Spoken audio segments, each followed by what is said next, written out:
The birth of shadows. The journey begins at the very origin of Lilith, long before she became a figure of fear or exile. To understand her curse, one must first understand her creation. Unlike the later tale of Eve, who was shaped from Adam's rib, Lilith was formed from the same earth as Adam himself.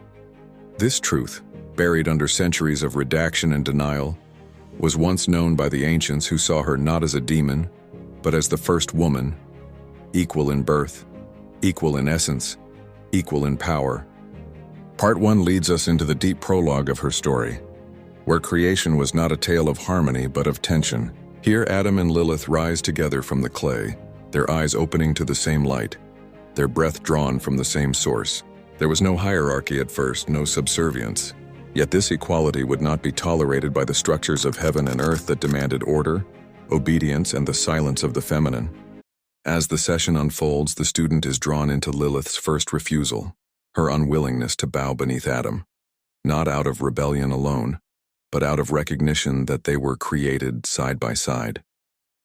This moment, described in lost texts and whispered in forbidden traditions, was the seed of all that followed. Lilith became the first to speak the unspeakable. That man and woman were meant to stand as mirrors, not master and servant. But such defiance carried consequences.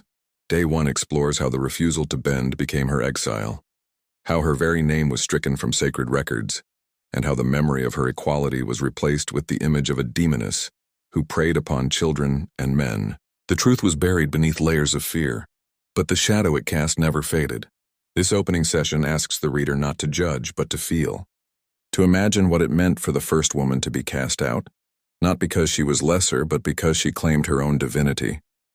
Day 1 ends in the silence of her exile, with Lilith alone in the wilderness, her body still echoing with the memory of creation, her voice still burning with the knowledge of equality denied.